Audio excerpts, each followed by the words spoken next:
The decision to host the Putin-Trump summit in Alaska is more than just a matter of geography. It's a choice loaded with historical significance and strategic considerations. U.S. President Donald Trump is going the extra mile to accommodate Russian President Vladimir Putin by selecting Alaska as the venue for their crucial discussions about the ongoing conflict in Ukraine.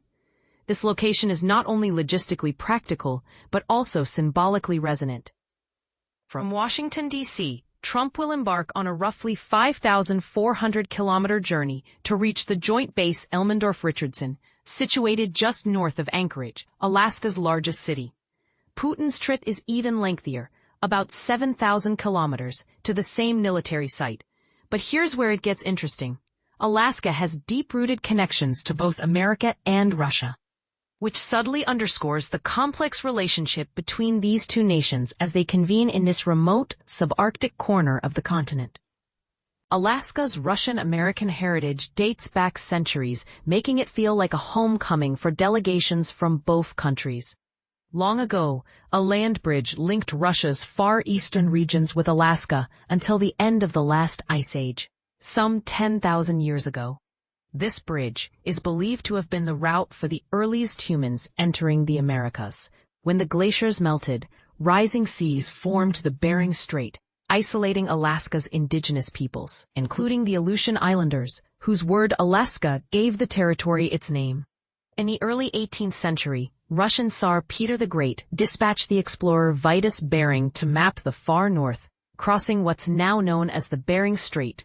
Russian sailors soon followed, establishing settlements and tapping into the profitable fur trade. By 1799, Tsar Paul I granted the Russian-American Company exclusive trading privileges and administrative powers in the area.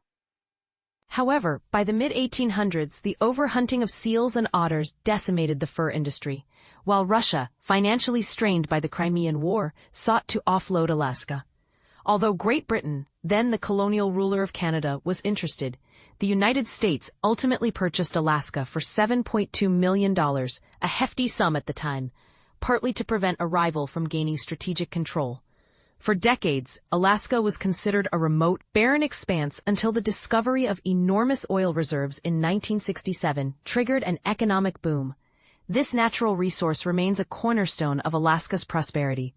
Notably, President Trump wasted no time upon taking office on January 20, 2025, signing an executive order to expand oil and gas production in Alaska and easing environmental regulations to facilitate this growth. In a controversial move, Trump also expressed his intention to restore the name of Alaska's tallest peak to Mount McKinley, its official moniker from 1917 until 2015. The mountain, standing 6,000 meters or about 19,685 feet high, was renamed Denali by former President Barack Obama to honor its indigenous roots. Trump's preference for the McKinley name ties back to former President William McKinley, under whose leadership the U.S. expanded its territories considerably and relied heavily on tariffs as a diplomatic tool. Beyond its economic and political importance, Alaska still hosts roughly 80 Russian Orthodox Christian communities, who observe Christmas in early January, reflecting the long cultural legacy of Russian influence. During the Cold War, the Bering Sea was dubbed the Ice Curtain, marking the U.S.-Soviet divide and positioning Alaska as the frontline defense against potential Soviet aggression. In response, the U.S. Army built military infrastructure including the Joint Base Elmendorf-Richardson, along with radar stations and missile sites. The geopolitical tension remains palpable even today. Former governor of Alaska and 2008 Republican vice presidential candidate Sarah Palin sounded alarms over Russia's proximity and military assertiveness, especially after the invasion of Georgia. She pushed for stronger measures, including NATO membership for Georgia and Ukraine, arguing the U.S. must be vigilant with its next-door neighbor. The geographic closeness is striking. The two Diomede Islands in the Bering Strait are merely 3 kilometers apart, one Russian, the other American territory. In a concrete example of this proximity's implications, in October 2022, 2 Russians fleeing conscription to fight in Ukraine crossed the narrow strait in a small boat to reach Alaska's St. Lawrence Island, seeking refuge.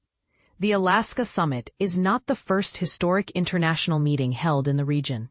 In September 1971, Japanese Emperor Hirohito chose Anchorage for a stopover on his first visit abroad, meeting with U.S. President Richard Nixon before continuing to Europe.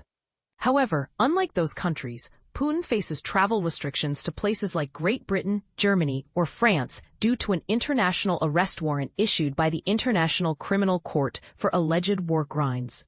Because the United States does not recognize the ICC's jurisdiction, Alaska offers a safe venue for Putin without the fear of arrest or extradition. And this is the part most people miss. Alaska's selection as the summit site is far from coincidental. It's a subtle yet powerful statement about shared history, strategic interests, and unresolved tensions. What do you think? Does holding this meeting in Alaska signal goodwill or merely underline the chilly geopolitical standoff? Is it a fitting reminder of intertwined pasts or a strategic choice to control the optics of diplomacy? Share your opinions below. Correction note. An earlier version mistakenly stated that Alaska was sold to the U.S. in the mid-18th century. It was in fact the mid-19th century. We apologize for this error.